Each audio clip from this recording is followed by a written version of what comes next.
How you doing today? Hopefully it's been a good one for you. We're going to jump back into Flipped, and we heard Bryce's side of the disastrous dinner party. Dad really dropped the ball on this one. He really kind of um, just went off the deep end, asking really inappropriate questions, and it caused this whole big thing between the family members. And Bryce is really starting to question everything about his dad. Anyway, now we're going to hear the dinner party from Juliana's side of the story. Hmm. The dinner. By the time I got home, I knew it would be selfish of me to boycott the Lasky's dinner party. My mother had already spent a lot of time humming over recipes and going through her closet for something suitable to wear. She even bought a new shirt for Dad and had scrutinized what the boys intended to wear. Obviously, she was looking forward to the dinner. Not that I really understood that, but I didn't want to ruin everything by telling her about my newfound hatred of Bryce. This must be right after she overheard him in the library, right? And Dad felt bad enough about David already. The last thing he needed was to hear about crackpot comments made by immature eighth graders.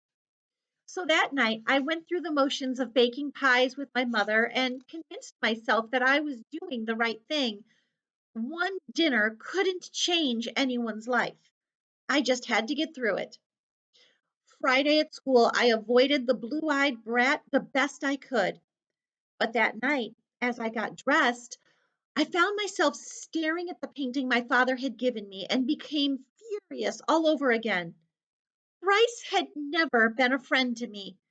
He hadn't made a stand for the tree. He'd thrown away my eggs and he had made fun of me at my uncle's expense. Why was I playing along like we were jolly friends and neighbors? When my mother called that it was time to go, I went out in the hall with every intention of telling her that I would not, could not go to the Loskys for dinner.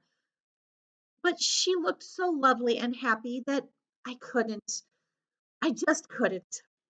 I took a deep breath, wrapped up a pie, and shuffled across the street behind my brothers and my parents. Chet answered the door. Maybe I should have been mad at him, too, for telling the Loskys about my uncle, but I wasn't. I hadn't asked him not to tell, and he certainly wasn't the one making fun of David. Mrs. Losky came up behind Chet, whisked us in, and fluttered about. And even though she had quite a bit of makeup on, I was surprised to see the blueness of bags beneath her eyes. Then Mrs. Lasky and my mother went off with the pies, my brothers vanished down the hall with Lynetta, and my father followed Chet into the living room. And wasn't that just dandy? That left me alone in the foyer with Bryce. He said hi to me, and I lost it. I spun on him, snapping, "Don't you speak to me! I overheard you and Garrett in the library, and I don't want to talk to you now or ever." I started to walk into the living room, but he stopped me. Julie, wait, he whispered. I'm not the bad guy here. That was Garrett. That was all Garrett. I glared at him. I know what I heard. No, you don't. I was feeling bad about it. You know, the eggs and what I'd done about your yard. I didn't know anything about your uncle or what kind of situation your family was in, okay? I just wanted to talk to someone about it.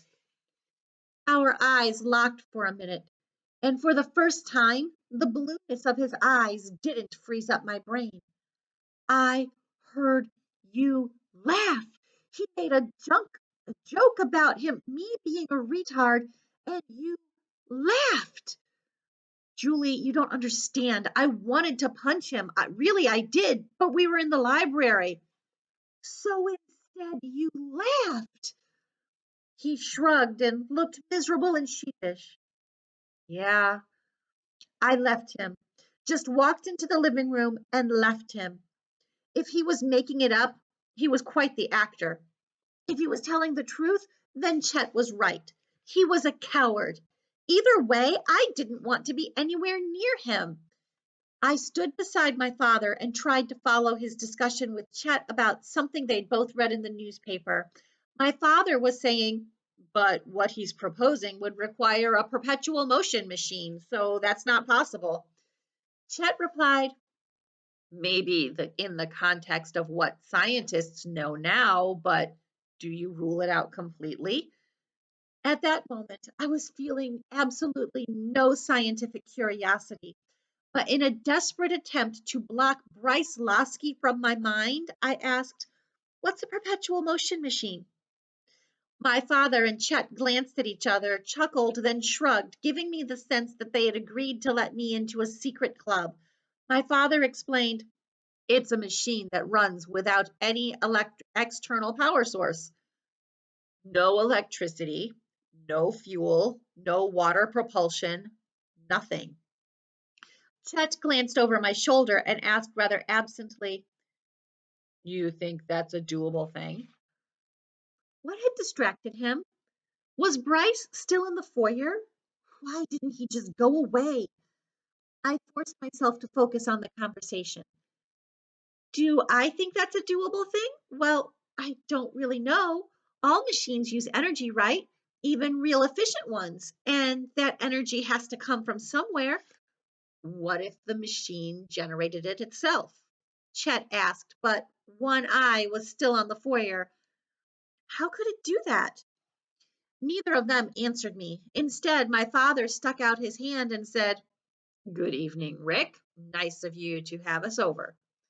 Mr. Lasky pumped my dad's hand and joined our group, making little comments about the weather. When that topic was all dried up, he said, and wow, that yard of yours has really come along. I told Chet that week here that we ought to hire him out. He really knows his pickets, doesn't he?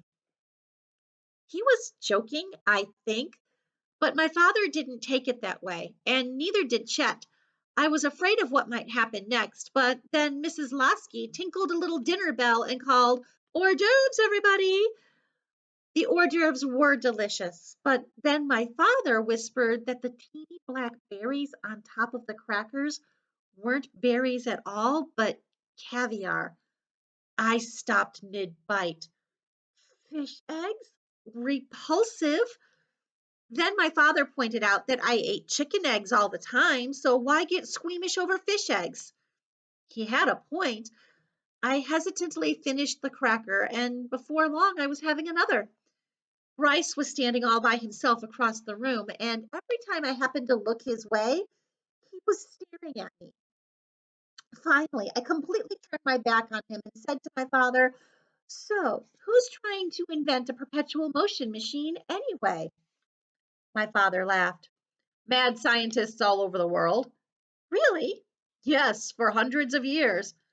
Well, what do they do? What's one look like? And it wasn't long before Chet was in on the discussion.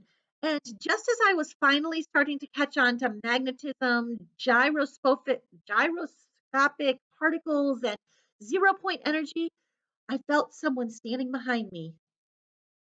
It was Bryce. She is really, really bad. And I don't blame her.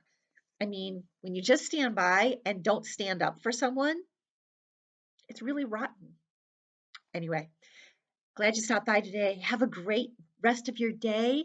I'll see you next time. Stay safe and healthy. Be kind to one another.